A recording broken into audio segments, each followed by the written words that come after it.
اعوذ باللہ من الشیطان الرجیم بسم اللہ الرحمن الرحیم وَإِذْ قُلْنَا لِلْمَلَائِكَةِ اسْجُدُوا لِآدَمَ فَسَجَدُوا إِلَّا إِبْلِيسَ قَالَ أَأَسْجُدُ لِمَنْ خَلَقْتَ طِينًا وَإِذْ قُلْنَا لِلْمَلَائِكَةِ اور وہ وقت یاد کیجئے جب ہم نے فرشتوں سے کہا تھا اسجدوا لآدم کہ آدم کو سجدہ کرو فسجدوا چنانچہ انہوں نے سجدہ کیا الا ابلیس سوائے ابلیس کے لیکن ابلیس نے نہیں کیا قال اس نے کہا اسجد کیا میں اس کو سجدہ کروں لمن خلقت طینا جسے آپ نے مٹی سے پیدا کیا ہے کیا میں اس کو سجدہ کروں جسے آپ نے مٹی سے پیدا کیا ہے۔ یہاں سے حضرت آدم علیہ السلام کو تخلیق کرنے کے بعد جب اللہ نے فرشتوں کو سجدہ کرنے کا حکم دیا تو تمام فرشتوں نے سجدہ کیا سوائے ابلیس کے، اس واقعے کا ذکر کیا جا رہا ہے۔ گزشتہ آیات میں مشرکین مکہ کی مختلف نافرمانیوں کا ذکر تھا۔ انسان گمراہ ہوتا ہے دو وجہ سے، ایک تو آدمی اپنی نفسانی خواہشات کی وجہ سے گمراہ ہوتا ہے اور دوسرے نمبر پر ابلیس کی شیطان کے وساوس کی وجہ سے گمراہ ہوتا ہے۔ تو اس مناسبت سے اللہ تبارک و تعالی نے یہاں ابلیس کے واقعے کو بیان کیا ہے کہ یہ جو مشرکین مکہ کفر پر ڈٹے ہوئے ہیں اور اس کے علاوہ جو انسان مختلف طریقوں سے اللہ تبارک و تعالی کی نافرمانی کرتا ہے تو اس کی ایک بنیادی وجہ ابلیس کی اتباع ہے کہ وہ ابلیس کے پیچھے چلتے ہیں۔ اور ابلیس کیسے بنا تو اس کا ذکر یہاں پر کیا جا رہا ہے۔ وہ واقعہ آپ کے علم میں ہے کہ آدم علیہ السلام کو جب اللہ نے پیدا کیا تو فرشتوں کو حکم ہوا کہ سجدہ کرو۔ اب یہ حکم براہ راست تو صرف فرشتوں کو تھا، ابلیس ظاہر ہے کہ فرشتہ نہیں ہے، ابلیس تو جنات میں سے ہے، اس کا نام عزازیل تھا اور چونکہ یہ انتہائی عبادت گزار جن تھا اور صاحب علم تھا، اللہ نے اس کو علم سے نوازا تھا، تو اپنے ان کمالات کی وجہ سے اس کو ملائے اعلیٰ میں جگہ ملی تھی۔ جنات اس زمانے میں روئے زمین پر رہتے تھے، اللہ نے انسان کی تخلیق سے پہلے اس روئے زمین پر جنات کو آباد کیا تھا۔ یہاں میدانی علاقوں میں جنات آباد تھے، جب ان کی سرکشیاں حد سے بڑھ گئیں تو پھر فرشتوں کو بھیجا گیا، انہوں نے ان کو جنگلات کی طرف مار بھگایا، میدانی علاقے ان سے خالی کروائے اور پھر اللہ تبارک و تعالی نے انسان کو پیدا کیا اور اس کو روئے زمین پر بسایا۔ تو جنات کی جگہ زمین ہے، ابلیس کو ملائے اعلیٰ میں فرشتوں کے ماحول میں جگہ ملی تھی تو وہ اس کی محنت کی وجہ سے، اس کے علم کی وجہ سے، اس کی عبادت کی وجہ سے وہ مقام اس کو ملا تھا۔ تو جب فرشتوں کو حکم ہوا تو اس ماحول میں جو بھی تھا اس نے سجدہ کرنا تھا، تو فرشتوں نے بھی سجدہ کرنا تھا، ابلیس نے بھی سجدہ کرنا تھا، اگرچہ وہ فرشتہ نہیں تھا لیکن اس ماحول میں تو موجود تھا۔ تو فرشتوں نے سجدہ کیا لیکن اس نے انکار کیا کہ میں تو سجدہ نہیں کرتا۔ انکار کرنے کے بعد جب اللہ کی جانب سے تنبیہ ہوئی کہ تو سجدہ کیوں نہیں کر رہا، تو بجائے اس کے کہ یہ پشیمان ہوتا، معافی طلب کرتا، اس نے اپنے گناہ کو جسٹیفائی کرنا شروع کر دیا، اس کے لیے دلائل گھڑنے شروع کر دیے کہ میں تو افضل ہوں، میں تو آگ سے بنا ہوں، یہ مٹی سے بنا ہے، تو میں کیسے اس کو سجدہ کروں۔ اس لیے کہا جاتا ہے کہ گناہ کرنے کے بعد اس کے لیے حیلے تلاش کرنا، اس کے لیے دلائل تلاش کرنا، یہ شیطانی کام ہے، اور گناہ ہو جانے کے بعد توبہ کر لینا یہ انسان کا کام ہے۔ حضرت آدم علیہ السلام سے اللہ تبارک و تعالی کا حکم انجانے میں ٹوٹا تھا، تو جب انہیں تنبیہ ہوئی تو انہوں نے فوراً توبہ کی، ربنا ظلمنا انفسنا وَإِن لَّمْ تَغْفِرْ لَنَا وَتَرْحَمْنَا لَنَكُونَنَّ مِنَ الْخَاسِرِينَ۔ اور ان کی نیک صالح اولاد بھی اسی راستے پر چلتی ہے کہ جب ان سے اللہ کا حکم ٹوٹ جاتا ہے تو جب بھی ان کو تنبیہ ہوتی ہے تو فوراً توبہ کرتے ہیں۔ اور اس کے مقابلے میں ابلیس ہے جو اپنے گناہ پہ ڈٹ گیا تھا، جس نے اپنے گناہ کی تعویلیں پیش کرنی شروع کی۔ تو جو آدمی گناہ کرنے کے بعد تعویلیں پیش کرے گا تو وہ ابلیس کا پیروکار ہوتا ہے۔ تو یہاں یہ بتایا جا رہا ہے کہ ابلیس بنا کیوں تھا، اس وجہ سے بنا تھا کہ اس نے تکبر کیا، آدم علیہ السلام کو سجدہ کرنے سے انکار کیا، اللہ کا حکم توڑا۔ اب اس کے بعد سے وہ اللہ کی رحمت سے مایوس ہے، ابلیس ہے، ابلیس کا مطلب مایوسی ہے، اللہ کی رحمت سے وہ مایوس ہے، اسے معلوم ہے کہ میں تو ہمیشہ ہمیشہ کے لیے راندہ درگاہ ہوں۔ تو ابلیس کے وساوس کی وجہ سے انسان گمراہ ہوتا ہے، اور اس حد تک گمراہ ہوتا ہے کہ پھر کوئی چیز اس پہ اثر انداز نہیں ہوتی۔ تو یہاں ابلیس کا واقعہ بیان ہو رہا ہے۔ قال، وہ کہنے لگا، ارأیتک ھذا الذی کرمت علی، بھلا بتاؤ یہ ہے وہ مخلوق جسے تو نے میرے مقابلے میں عزت بخشی ہے؟ یعنی تکبر کر رہا ہے کہ یہ ہے وہ مخلوق، یعنی انسان جسے میرے مقابلے میں فوقیت دی جا رہی ہے اور مجھے کہا جا رہا ہے کہ اس کو سجدہ کرو۔ لئن اخرتنی الی یوم القیامت، اگر تو نے مجھے قیامت کے دن تک مہلت دی، لأحتنکن ذریتہ الا قلیلا، تو میں اس کی اولاد میں سے تھوڑے سے لوگوں کو چھوڑ کر باقی سب کے جبڑوں میں لگام ڈالوں گا۔ لأحتنکن، میں لگام ڈالوں گا، ذریتہ، اس کی اولاد کو، یعنی آدم علیہ السلام کی اولاد کو، الا قلیلا، تھوڑے بہت ہوں گے جو میرے وسوسوں سے بچ جائیں گے۔ آیت کے پہلے حصے میں ابلیس کے تکبر کا بیان ہے کہ وہ اپنے آپ کو افضل سمجھ رہا تھا، جیسے دوسری جگہ قرآن کریم نے صراحت بھی کی ہے کہ اس نے کہا کہ خلقتنی من نار، مجھے آپ نے آگ سے پیدا کیا، وخلقتہ من طین، وہ تو مٹی سے پیدا ہوا ہے، تو آگ مٹی کو کیسے سجدہ کرے؟ یہ تو ہو نہیں سکتا، میں اعلیٰ ہوں، میں افضل ہوں۔ اور یہاں بھی اسی چیز کا اظہار ہے کہ اس کو آپ نے میرے مقابلے میں فضیلت دی ہے، اپنے تکبر کا اظہار کر رہا ہے، اور آگے اپنی ڈھٹائی کا اظہار کر رہا ہے کہ مجھے قیامت تک مہلت دیجئے اور پھر آپ دیکھیے کہ میں اس کی اولاد کے ساتھ کرتا کیا ہوں۔ چونکہ وہ حسد میں آ گیا تھا، ابلیس نے دو گناہوں کا ارتکاب کیا، تکبر اور حسد۔ تکبر کی وجہ سے سجدہ نہ کیا، اور حسد کی وجہ سے انتقام کی آگ میں مبتلا ہوا کہ میرے اوپر اس کو فضیلت کیوں ملی۔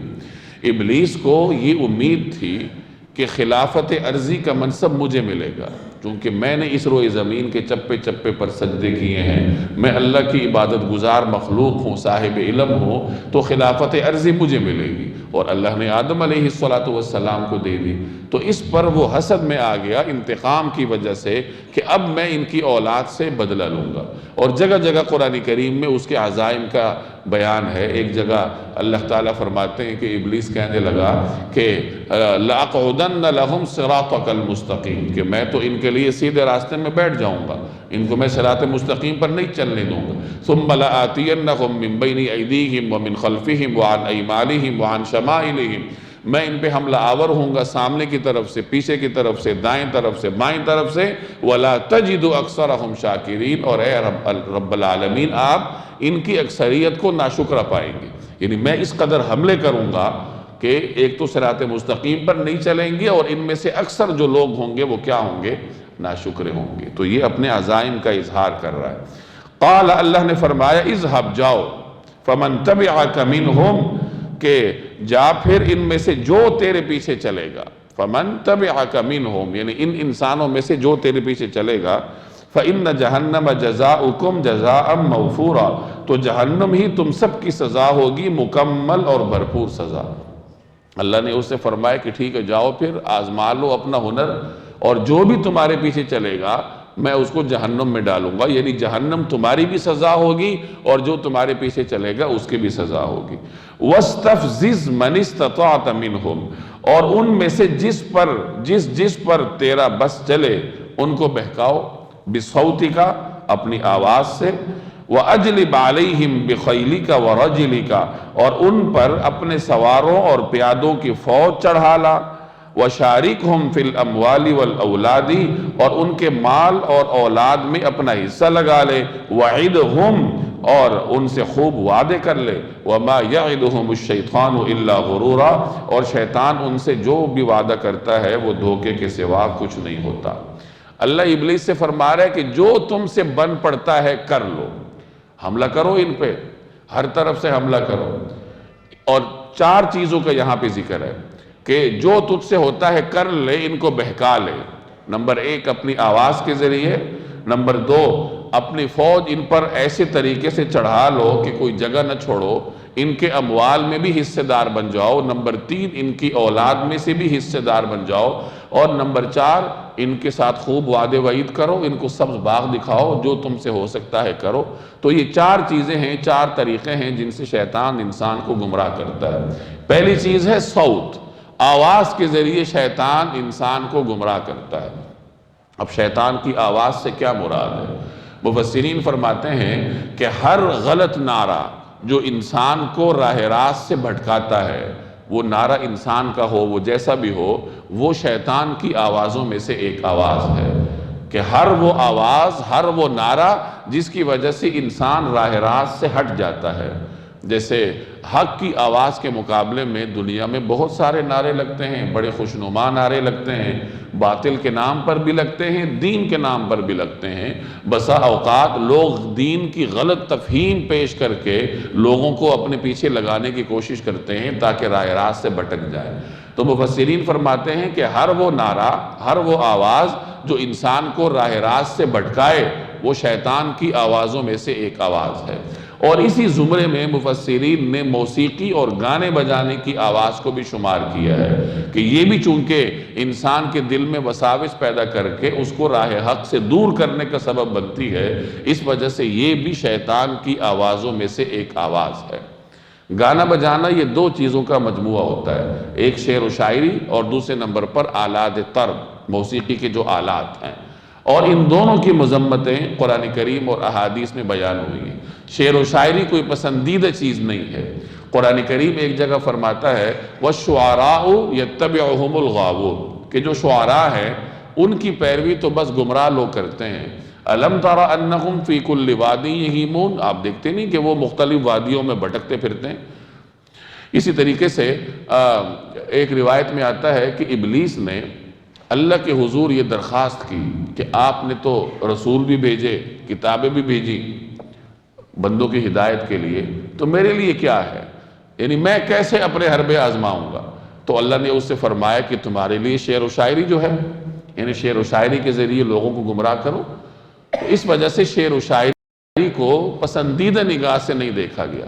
ہاں، جو شعر و شاعری لوگوں کو دین کی طرف لانے کا سبب بنے، وہ شعر و شاعری پسندیدہ ہے۔ جیسے حضرت حسان بن ثابت رضی اللہ تعالی عنہ شاعر تھے، نبی کریم صلی اللہ علیہ وسلم کے شاعر ہونے کا اعزاز ان کو حاصل تھا۔ آپ صلی اللہ علیہ وسلم نے ان کا بڑا اکرام فرمایا، ان کے لیے باقاعدہ ممبر بچھایا جاتا تھا، وہ اس پر بیٹھ کر نبی کریم صلی اللہ علیہ وسلم کی تعریف فرماتے تھے، مخالفین کو جواب دیا کرتے تھے۔ اس طریقے سے عبداللہ بن رواحہ رضی اللہ تعالی عنہ یہ بھی شاعر تھے، جناب رسول اللہ صلی اللہ علیہ وسلم کی مدح فرمایا کرتے تھے، یعنی نعت کہا کرتے تھے۔ اور بھی امت میں ہر زمانے میں مختلف شعراء رہے ہیں جنہوں نے ایسے فکری اشعار کہے ہیں جن سے لوگوں کی فکر کو صحیح جانب گامزن ہونے میں مدد ملی ہے۔ اللہ کی محبت کے اشعار کہے ہیں، غزلیں ایسی کہی ہیں کہ جو انسان کو اللہ تبارک و تعالیٰ کی محبت کی طرف لے کر جاتی ہیں۔ اور سب سے بڑھ کر یہ کہ اشعار کے ذریعے اللہ کی مدد بھی ہوئی ہے، جناب رسول اللہ صلی اللہ علیہ وسلم کی تعریف اور توصیف بھی ہوتی ہے۔ تو اگر اس قسم کے اشعار ہوں تو وہ تو باعث برکت ہیں، اور وہ شاعر بھی باعث برکت ہے، اور انشاءاللہ اس کو اجر ملے گا۔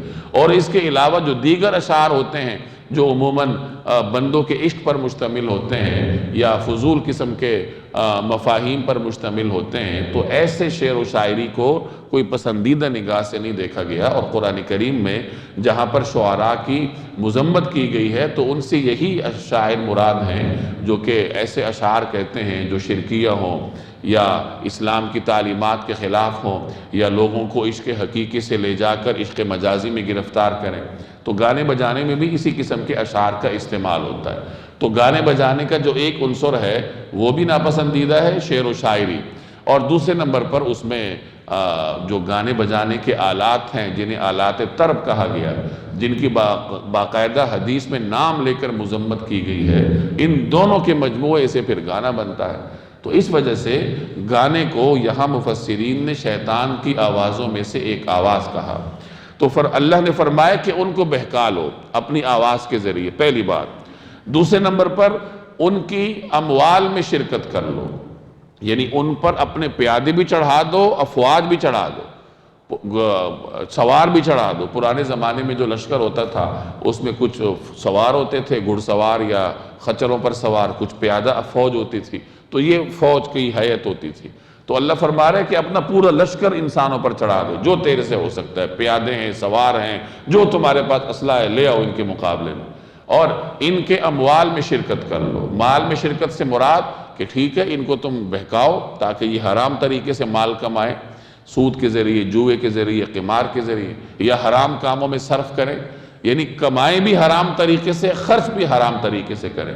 تو یہ بھی ابلیس کے بہکانے کا ایک طریقہ ہے۔ تو پہلے نمبر پر آواز کے ذریعے بہکاتا ہے، دوسرے نمبر پر اموال میں شراکت کے ذریعے بہکاتا ہے، اور تیسرے نمبر پر اولاد میں شراکت کے ذریعے۔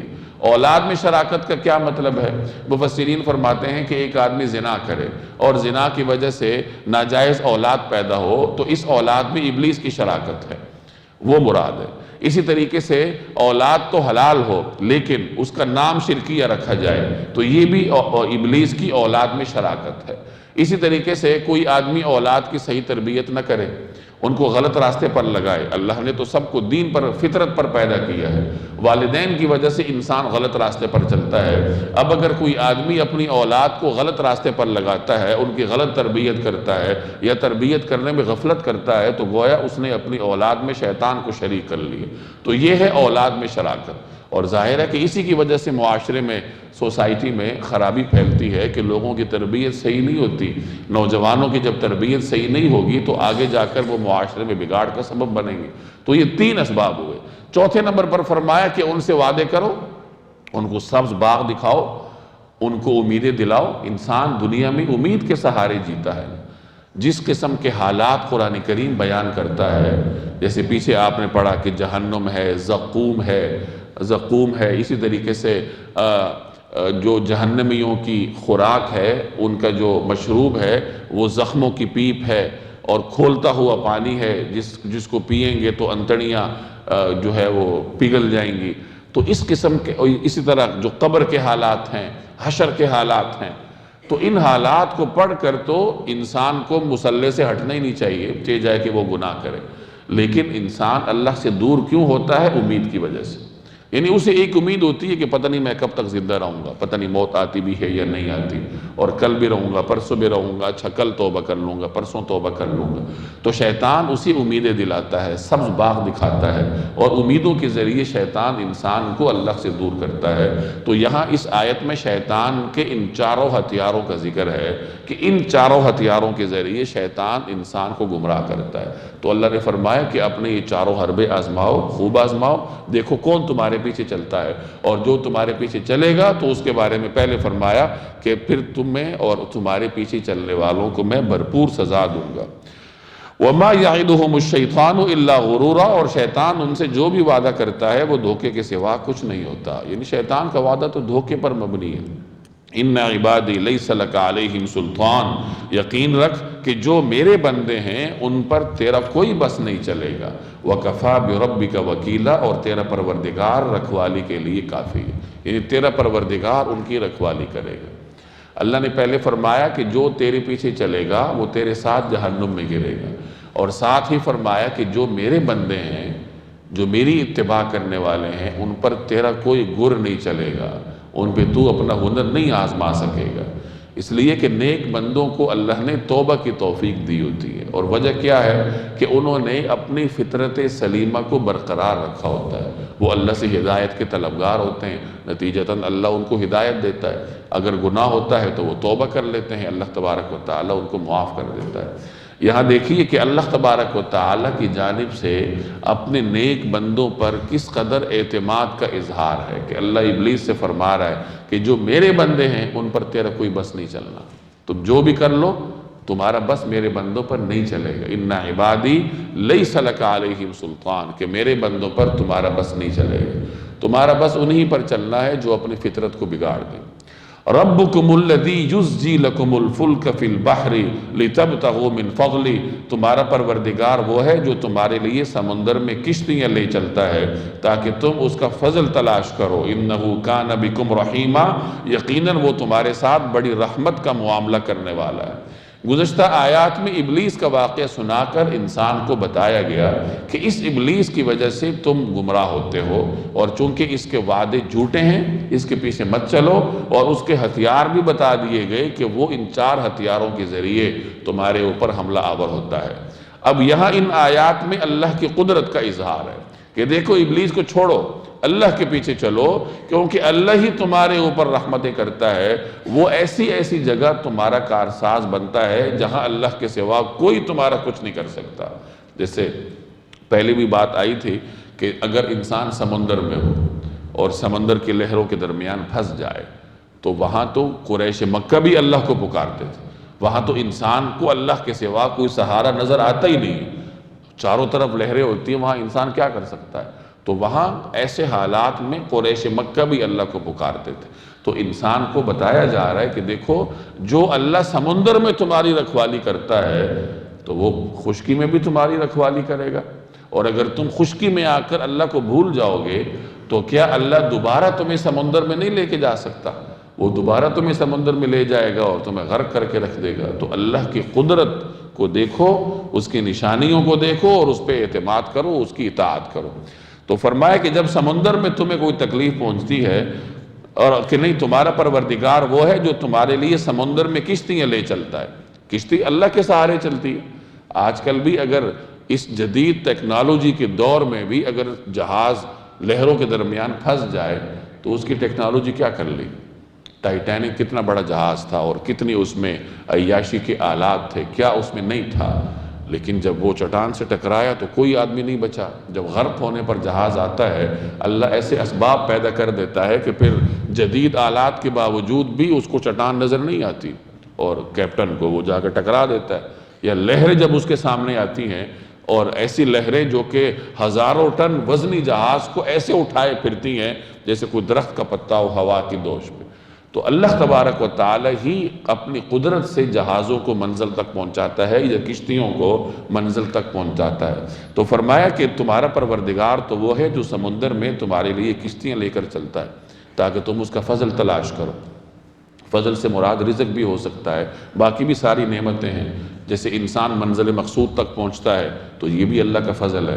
انسان تجارت کے لیے نکلتا ہے، سمندری راستے سے کتنی بڑی بڑی تجارتیں ہوتی ہیں، تو یہ تمام اللہ کے وہ نعمتیں ہیں جو کہ انسان پر ہیں۔ اِنَّهُ كَانَ بِكُمْ رَحِيمًا، یقیناً وہ تمہارے ساتھ بڑی رحمت کا معاملہ کرنے والا ہے۔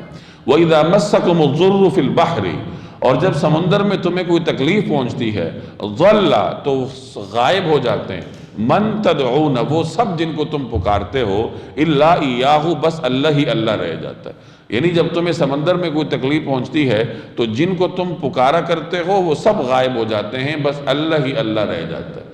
جیسے میں نے پہلے عرض کیا کہ سمندر میں جب کوئی تکلیف پہنچتی تھی، لہروں کے درمیان پھنستے تھے، طوفان اور بھور میں آتے تھے، تو قریش مکہ جیسے مشرک بھی وہاں سب کچھ چھوڑ کے اللہ کو پکارتے تھے۔ تو اللہ فرما رہا ہے کہ جس اللہ کو تم سمندر میں پکارتے ہو اور وہ تمہاری تکلیف دور کر دیتا ہے تو خشکی میں اس کو کیوں نہیں پکارتے؟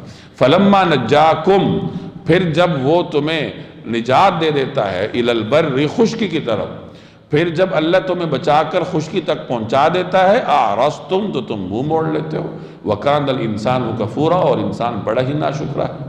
تکلیف میں پھنستا ہے تو اللہ یاد آتا ہے اور جب تکلیف سے نکلتا ہے تو بھول جاتا ہے اللہ کو، کتنا ناشکرا ہے۔ آگے اللہ فرما رہا ہے کہ اللہ تم پر دوبارہ وہ تکلیف نہیں لا سکتا، ناشکری کرتے ہوئے یہ کیوں نہیں دیکھتے کہ وہ تکلیف دوبارہ بھی تم پر آ سکتی؟ أَفَأَمِنْتُمْ تو کیا تمہیں اس بات کا کوئی ڈر نہیں رہا، أَن يَخْسِفَ بِكُمْ جَانِبَ الْبَرِّ کہ اللہ تمہیں خشکی ہی کے ایک حصے میں دھنسا دے۔ سمندر میں غرق ہونے کے خوف سے تم وہاں اللہ کو پکارتے ہو تو خشکی پر اللہ کا خوف کیوں نہیں رکھتے؟ کیا اللہ اس بات پر قادر نہیں ہے کہ تمہیں زمین میں ہی دھنسا دے؟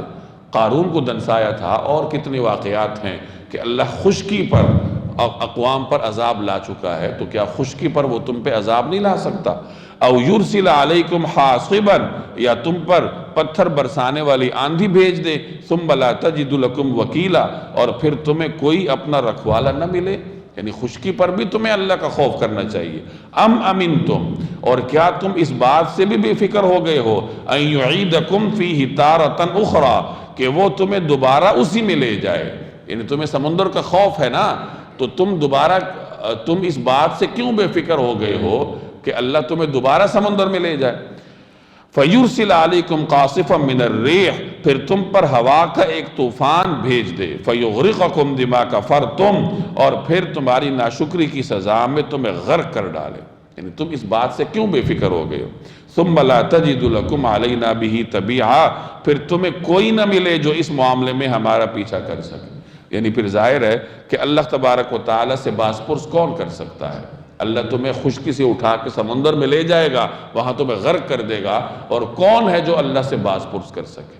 تو لہٰذا اللہ تبارک و تعالیٰ کا خوف جیسے سمندر میں ہوتا ہے ویسے خشکی پر بھی ہونا چاہیے۔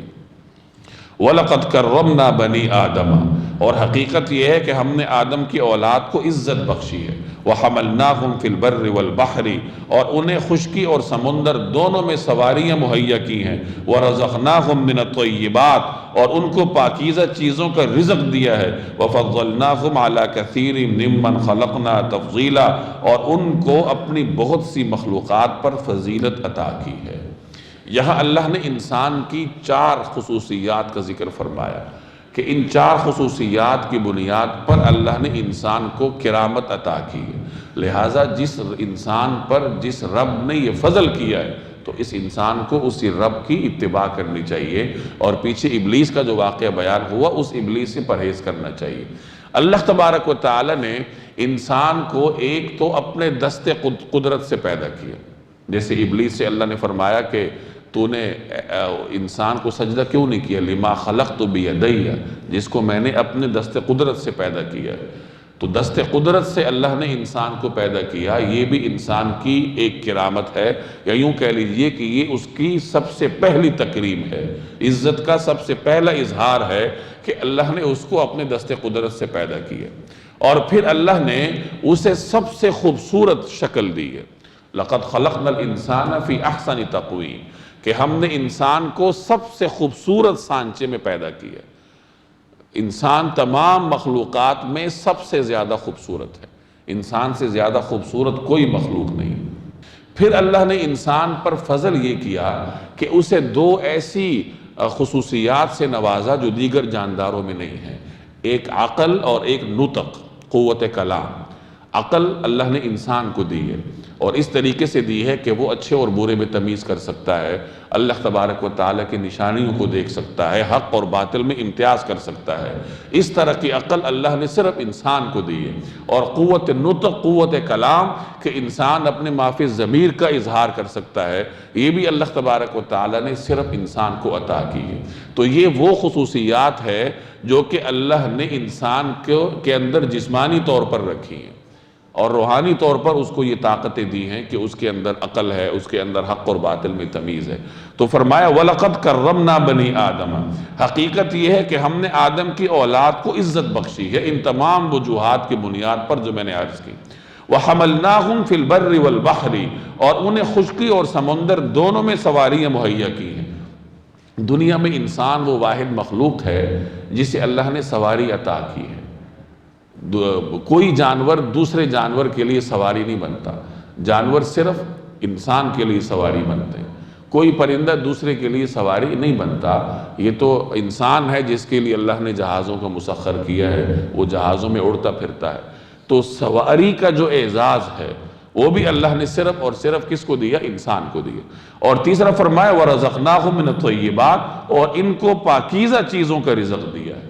انسان کو اللہ نے پاکیزہ رزق دیا ہے، پھل ہیں، سبزیاں ہیں، ان کا جو بہترین گودا ہے، ان کا جو بہترین حصہ ہے وہ انسان کی خوراک ہے، اور پھر جو چھلکے ہیں ان کا جو فاضل مواد ہے وہ دیگر مخلوقات اور دیگر جانداروں کی خوراک ہے۔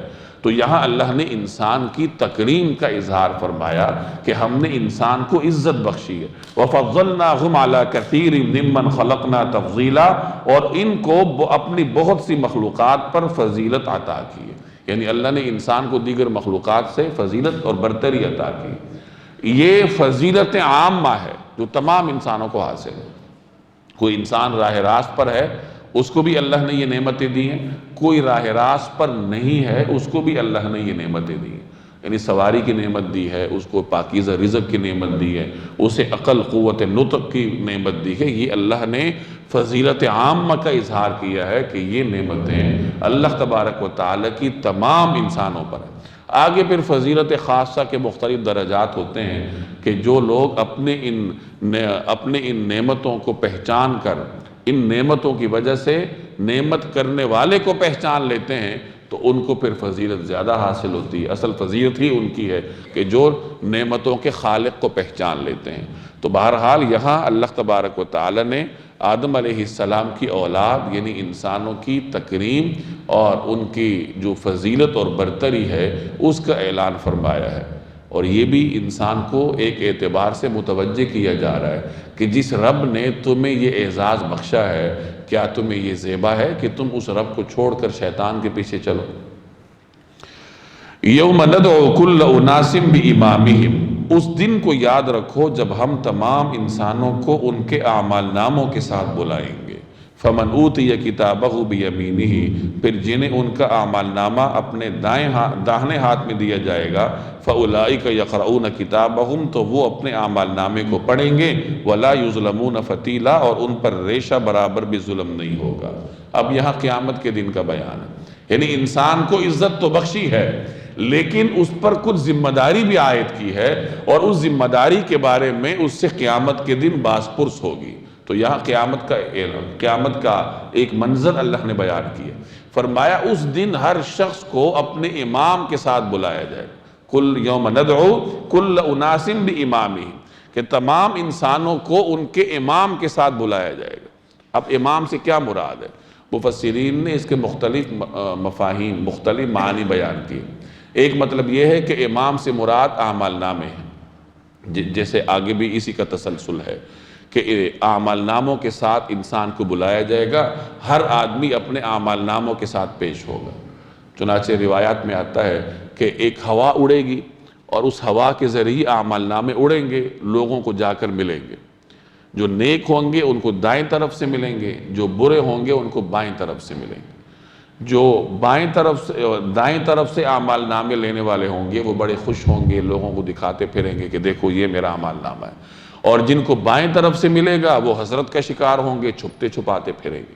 ایک روایت کا مفہوم ہے کہ ایک شخص ہوگا جس کو دائیں ہاتھ سے اعمال نامہ ملے گا، اللہ تعالیٰ اس کا قد بلند کر دے گا، اس کا چہرہ خوبصورت کر دے گا، وہ اپنا اعمال نامہ لے کر اپنے جیسے لوگوں کے پاس جائے گا اور ان کو کہتا پھرے گا کہ دیکھو یہ ہے میرا اعمال نامہ۔ اور ایک وہ ہوگا جس کو بائیں ہاتھ سے ملے گا، اس کے چہرے پر نحوست چھا جائے گی، وہ اپنے جیسے لوگوں کے پاس جائے گا اور چھپتا پھرے گا۔ یعنی اس طریقے سے جن کو دائیں ہاتھ سے ملے گا وہ خوش ہوں گے اور جن کو بائیں ہاتھ سے ملے گا وہ پریشان ہوں گے۔ تو ہر شخص کو اپنے اعمال نامے کے ساتھ بلایا جائے گا۔ اور کچھ حضرات فرماتے ہیں کہ اس سے مراد مقتدا بھی ہو سکتا ہے، قائد بھی ہو سکتا ہے، یعنی دنیا میں انسان جس شخص کے پیچھے چلتا ہے، چاہے اس کے زمانے کا ہو یا اس سے پہلے زمانے کا ہو، تو اسی شخص کے ساتھ ہی اس کو قیامت کے دن بلایا جائے گا کہ کہاں گئے فلاں سردار کے پیروکار، کہاں گئے فلاں لیڈر کے پیروکار۔ تو اس طریقے سے ہر انسان اپنے اپنے مقتدا کے ساتھ جائے گا۔ ایسے بھی لوگ ہوں گے کہ جو بتوں کے پجاری ہوں گے، جو سورج کے پجاری ہوں گے، جو مختلف بے جان چیزوں کے پجاری ہوں گے، اللہ تعالیٰ انہیں شکل عطا کرے گا، وہ سامنے کھڑے ہوں گے، پیچھے پوری لائن ہوگی جو ان کے پیروکاروں کے ہوں گے، اسی طریقے سے وہ پوری لائن چلتے چلتے جا کر جہنم میں گر جائے گی۔ تو اس طریقے سے ہر آدمی اپنے مقتدا کے ساتھ پکارا جائے گا۔ اور کچھ حضرات نے اس کا مطلب پیغمبروں سے بیان کیا ہے کہ ہر امام سے مراد پیغمبر ہیں کہ جو انسان جس پیغمبر کا پیروکار ہے، اس کا سچا امتی ہے، تو اسی کے ساتھ اس کو بھی بلایا جائے گا، اور اس پر بھی اللہ تبارک و تعالی پیغمبر کی اتباع کے طفیل رحمتیں فرمائے گا۔ تو بہرحال خلاصہ یہ نکلا کہ انسان جس کا بھی پیروکار ہو اور جیسے اس کا اعمال نامہ ہو، تو اسی طریقے سے قیامت کے دن اللہ تبارک و تعالی کی بارگاہ میں اس کو پکارا جائے گا اور وہ اس کے پیچھے چل کر آئے گا۔ اس لیے سب سے پہلے تو سنت پر عمل کرنے کی کوشش کرنی چاہیے، اور پھر دنیا میں ان لوگوں کی اتباع کرنی چاہیے ہر میدان میں جو کہ جناب رسول اللہ صلی اللہ علیہ وسلم کے سنت کے پیروکار ہو، چاہے وہ مذہب کا میدان ہو، چاہے وہ سیاست کا میدان ہو، چاہے وہ سماجیات کے کسی شعبے کا میدان ہو۔ اگر کسی کو مقتدا بنانا ہے تو ایسا مقتدا ہو جو کہ رسول اللہ صلی اللہ علیہ وسلم کی سنتوں پر اور آپ کے لائے ہوئے دین پر عمل پیرا ہو، تاکہ کل قیامت والے دن کسی بھی مقتدا کے پیچھے جب انسان کو بلایا جائے تو آدمی کا مقتدا ایسا ہو جو کہ جناب رسول اللہ صلی اللہ علیہ وسلم کا سچا امتی ہو، تاکہ اس کے پیچھے چل کر پھر آدمی جناب رسول اللہ صلی اللہ علیہ وسلم کے پر اللہ کا جو فضل ہے اس کے دائرہ کار میں پہنچ جائے۔ تو فرمایا اس دن کو یاد رکھو جب ہم تمام انسانوں کو ان کے اعمال ناموں کے ساتھ بلائیں گے، پھر جن کو دائیں ہاتھ میں دیا جائے گا وہ تو اپنے اعمال نامے کو پڑھیں گے، خوش ہوں گے، اور ان پر ریشہ برابر بھی ظلم نہیں ہوگا۔ وَمَنْ كَانَ فِي هَذِهِ أَعْمَى، اور جو شخص دنیا میں اندھا بنا رہا فَهُوَ فِي الْآخِرَةِ أَعْمَى، تو وہ آخرت میں بھی اندھا، وَأَضَلُّ سَبِيلًا، بلکہ راستے سے اور زیادہ بھٹکا ہوا رہے گا۔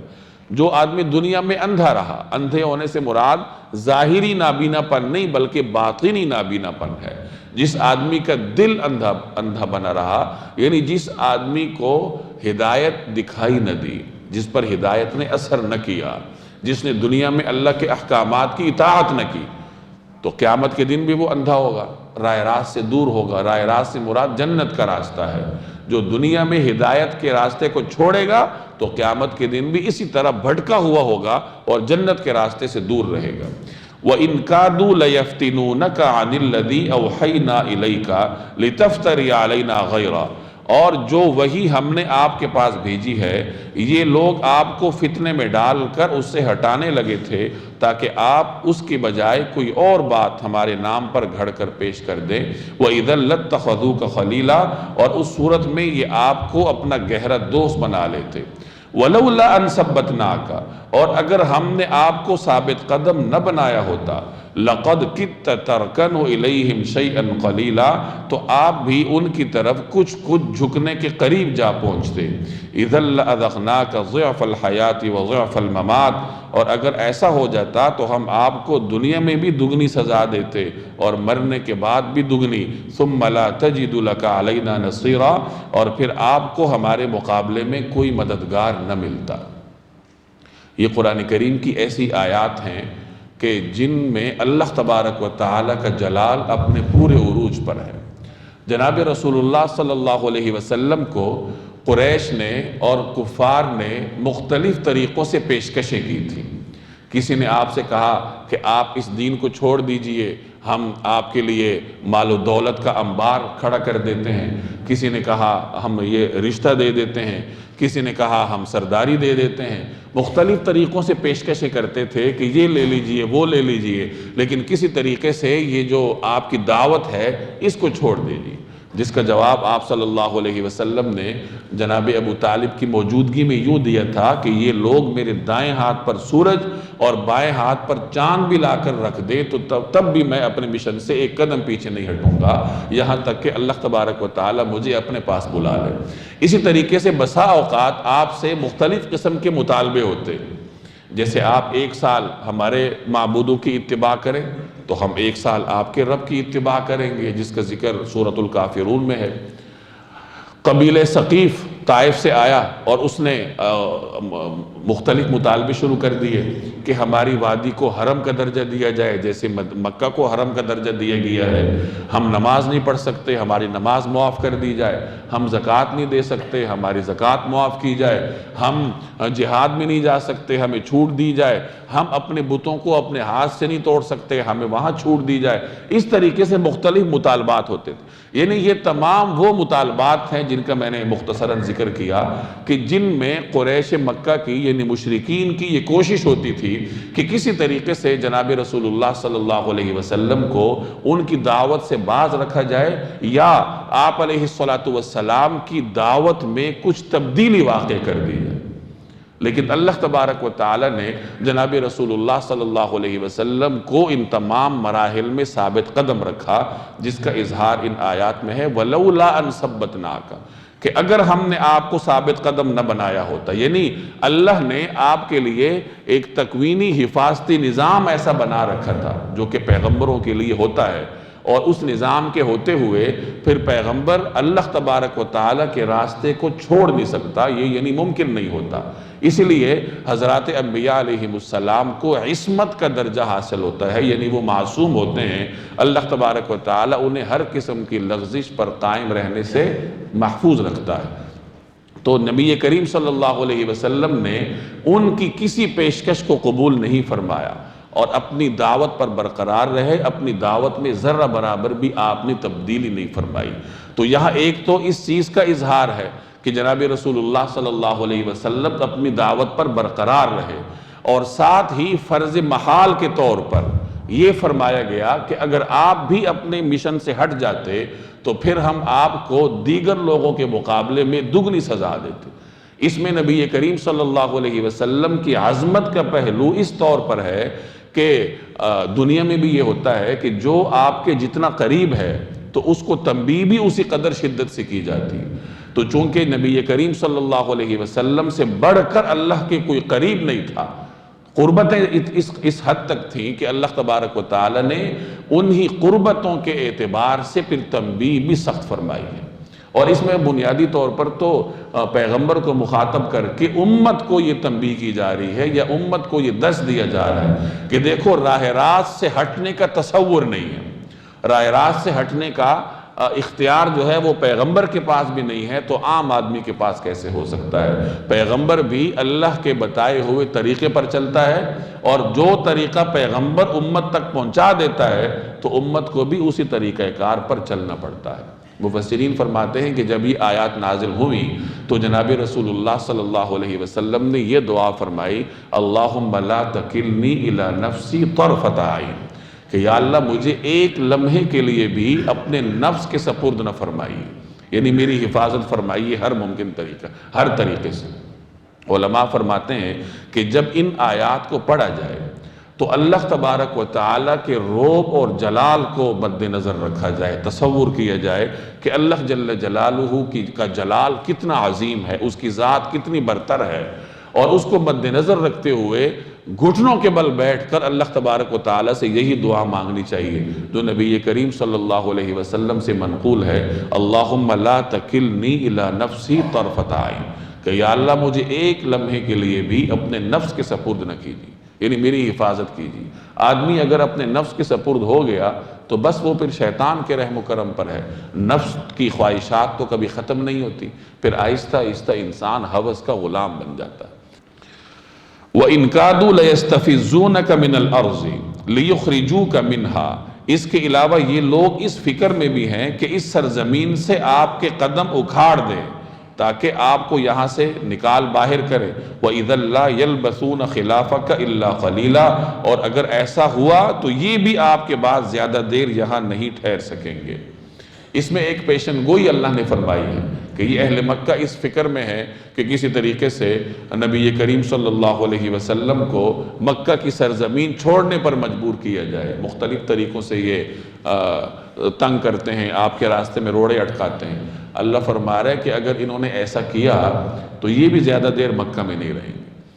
اس میں آپ کی ہجرت کی طرف بھی اشارہ ہے، چنانچہ نبی کریم صلی اللہ علیہ وسلم کی ہجرت ہوئی، اور اس کے بعد 8 سال کے اندر اللہ تبارک و تعالیٰ نے مکہ مکرمہ کی سرزمین مسلمانوں کی دسترس میں دی۔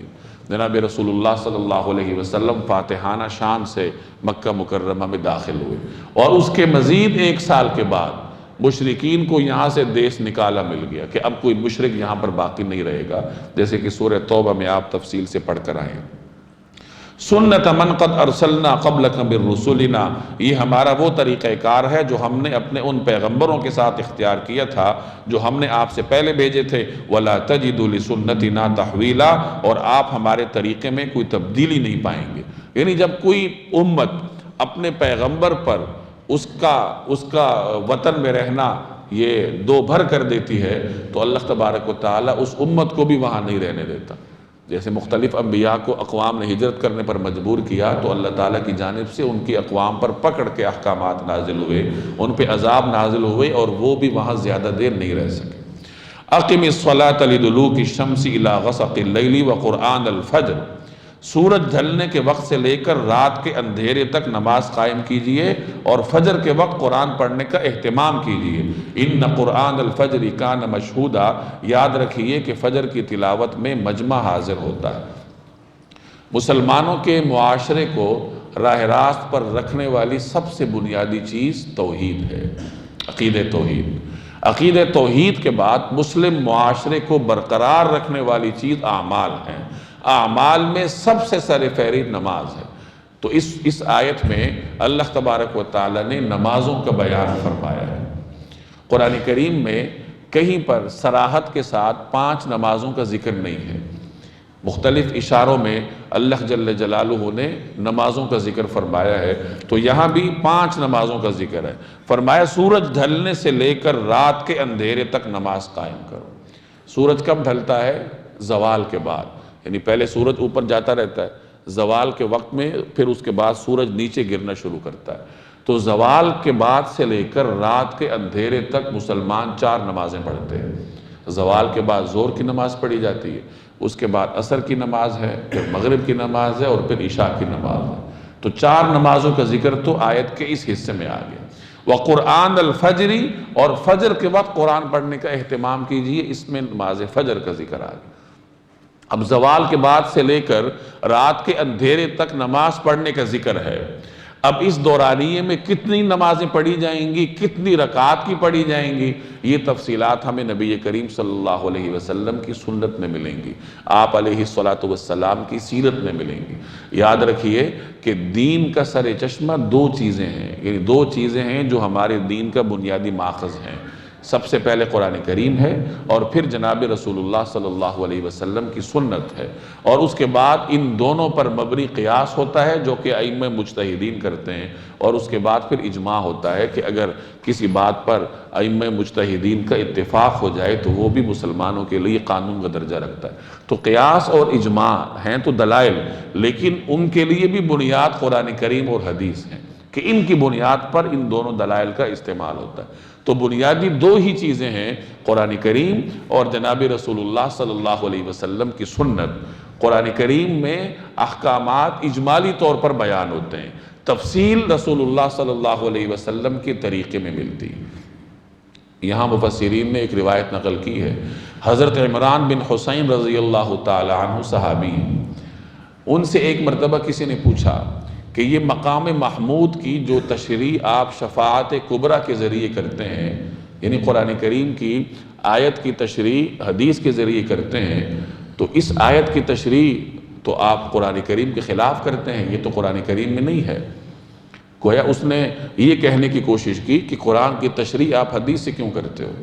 تو حضرت عمران بن حسین نے اس سے مخاطب ہو کے ارشاد فرمایا تھوڑی ناگواری کے ساتھ کہ یہ بتاؤ کہ تم 5 نمازیں پڑھتے ہو نا، فرائض پڑھتے ہو، یہ رکعتیں پڑھتے ہو، تو تم قرآن کریم میں کہیں دیکھتے ہو یہ تفصیلات کہ ظہر کی 2 فجر کی 2 رکعتیں ہیں، ظہر کی 4 ہیں، عصر کی 4 ہیں، مغرب کی 3 ہیں، عشاء کی 4 ہیں، کہیں دیکھتے ہو قرآن کریم میں؟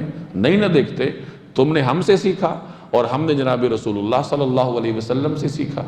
پھر فرمایا کہ تم زکوٰۃ ادا کرتے ہو، تو تفصیل کہیں قرآن کریم میں ہے کہ کتنے فیصد زکوٰۃ ہے، سونے پہ کتنی ہے، چاندی پہ کتنی ہے، جانوروں میں کتنی ہے، بھیڑ بکریوں میں کتنی ہے، اونٹوں میں کتنی ہے، کہیں تفصیل تمہیں ملتی ہے؟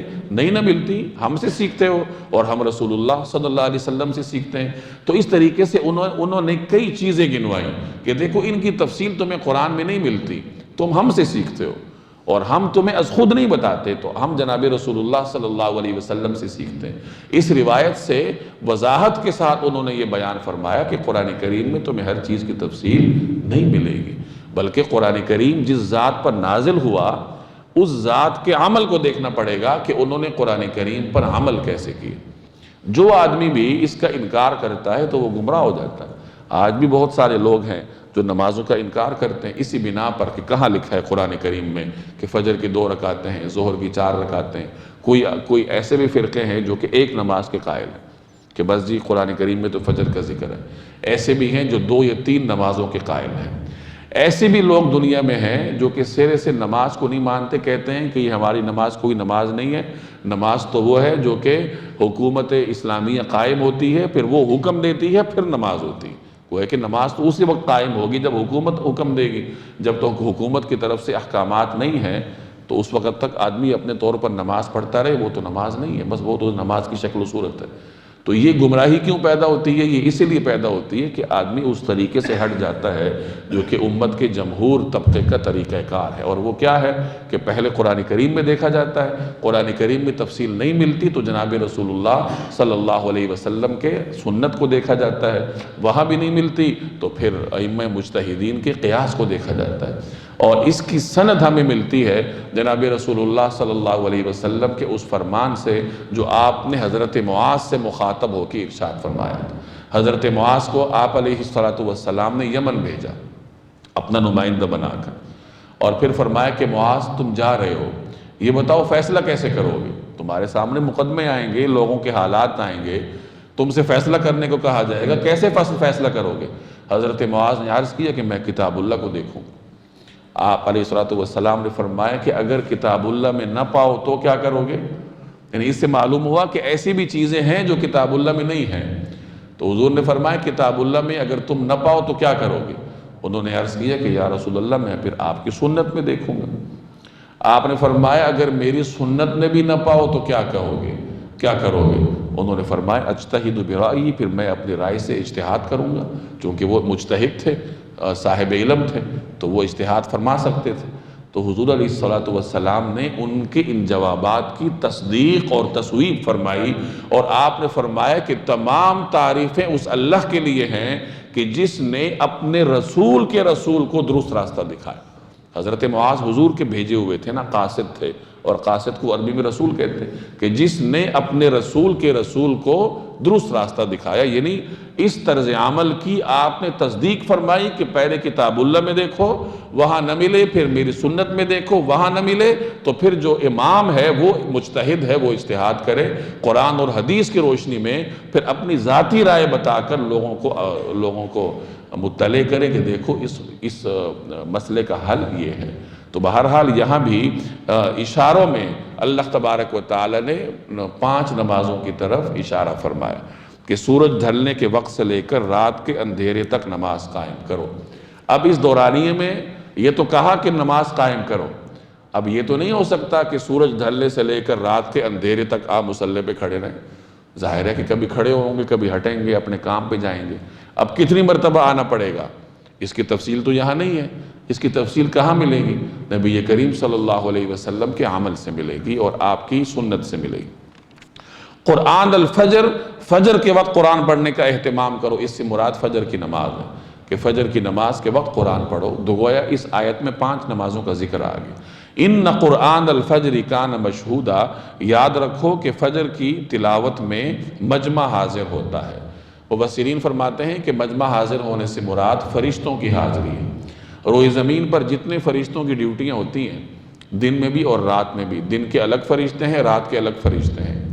دن کے فرشتے فجر کے وقت اترتے ہیں اور رات والے فجر کے وقت واپس جاتے ہیں، تو فجر کی نماز میں دونوں فرشتوں کا اجتماع ہوتا ہے، جو آ رہے ہوتے ہیں اور جو جا رہے ہوتے ہیں۔ پھر عصر کے وقت دن والے فرشتوں نے جانا ہوتا ہے، رات والے فرشتوں نے آنا ہوتا ہے، اور ان کا اجتماع عصر کی نماز کے وقت ہوتا ہے۔ چنانچہ جو جانے والے فرشتے ہیں وہ جب اللہ کی بارگاہ میں پیش ہوتے ہیں تو اللہ کی بارگاہ سے پوچھا جاتا ہے کہ میرے بندوں کو کس حال میں چھوڑ کر آئے ہو؟ اللہ کو تو معلوم ہے، لیکن پھر بھی اللہ اپنے فرشتوں سے پوچھتا ہے، تو فرشتے عرض کرتے ہیں ہم نے ان کو اس حال میں چھوڑا کہ وہ آپ کی بارگاہ میں سر بسجود تھے، آپ کے لیے قائم تھے، نماز پڑھ رہے تھے۔ تو بہرحال یہاں مراد فجر کی نماز ہے کہ فجر کی تلاوت میں مجمع حاضر ہوتا ہے۔ وَمِنَ اللَّيْلِ فَتَحَجَّدْ بِهِ نَافِلَةً لَكَ، اور رات کے کچھ حصے میں تہجد پڑھا کرو جو کہ آپ کے لیے ایک اضافی عبادت ہے۔ عَسَىٰ أَن يَبْعَثَكَ رَبُّكَ مَقَامًا مَحْمُودًا، امید ہے کہ آپ کا پروردگار آپ کو مقام محمود تک پہنچائے گا۔